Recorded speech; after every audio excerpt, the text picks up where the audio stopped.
हाँ दादा તમારું નામ ને કેટલી ડુંગળી? મારું નામ જયરામભાઈ કરશનભાઈ બલદાણિયા, ગામ કિકરિયા। મારે 20 વીઘાની ડુંગળી છે, એમાં 7 વીઘાની ડુંગળી 60,000 ઉધડું દીધું હતું અને અત્યારે અહીંયા યાર્ડમાં લાવીએ છીએ તો 40 રૂપિયા અને 30 રૂપિયા 20 કિલો માગે છે।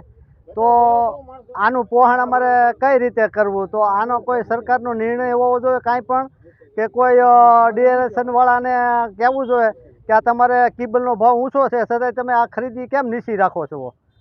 આજે શું છે, હરાજી શરૂ છે? આજ હરાજીની વાત હતી તો હરાજી નથી ને, હથે માલ ટીપે છે તો કોઈ લેવાવાળા તૈયાર નથી, કારખાનાવાળા।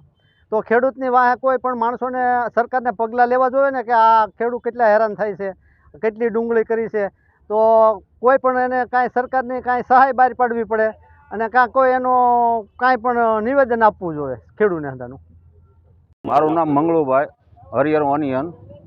આજે માર્કેટ યાર્ડમાં 2.5 લાખ થેલાની આવક થયેલી હતી।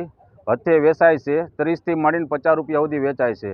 આ ખેડૂતને થેલાના પણ નીકળતા નથી, ગાડી ભાડું પણ નીકળતું નથી, પાછળના ખર્ચા તો બાકી રહ્યા। એટલે સરકાર ક્યાંક મહેનત કરે અને કિલે 3 રૂપિયાની જાહેરાત કરે તો ખેડૂત બસી શકશે ને ખેડૂત બસી નહીં શકે।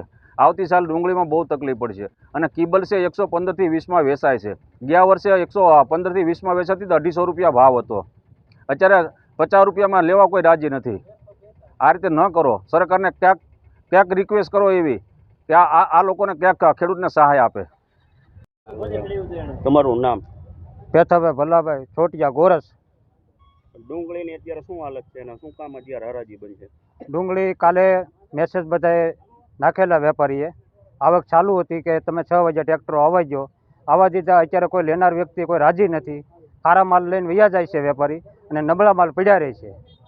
તો સરકારશ્રીને અમારી એવી રજૂઆત છે કે વેપારીને તમે ડીએડેશનવાળાને ગમે એ રીતે માલ અમારો અત્યારે સારા માલનો કેવો ભાવ મળી રહ્યો? સારા માલના 50 થી 60 રૂપિયા, નબળો માલ કોઈ લેતું નથી। આજરોજ સફેદ કાંદાની મહુવા માર્કેટિંગ યાર્ડની અંદર લગભગ 2.5 લાખ થેલાની આવક થયેલ છે। છેલ્લા 2 દિવસથી જે ખેડૂત ભાઈઓને માલ વેચવો અને કમિશન એજન્ટ ભાઈઓ વેચવા માગતા હોય તે રીતે માર્કેટિંગ યાર્ડમાં વ્યવસ્થા આપવામાં આવેલ હતી। તે જ રીતે આજે પણ એ જ રીતે માલનું વેચાણ હાલમાં ચાલુ છે। જે માલમાં વેચાણ બાકી રહી જશે એનું કરવામાં આવશે, પણ નવી જાહેરાત ન થાય તે સફેદ કાંદા આવવા માટે ખેડૂત ભાઈઓને કરવામાં આવેલ છે। સાહેબ તમે કીધું 6 લાખ આવક દેવામાં સાંજે 6 લાખ આવક થઈ ગઈ છે, તો હરાજી જાહેરાત ન થાય આવક લેવાની જાહેરાત હતી, નહીં કે ભાઈ હરાજીથી વેચાણ। અત્યારે વધુ પડતું આવક હોય અને વધુ થાય પોતાના આ નિર્ણય કરવામાં આવેલ છે। તે ફક્ત 1 દિવસ માટે જ છે। હરાજીથી સવારે 9 વાગ્યે વેચાણ કરવામાં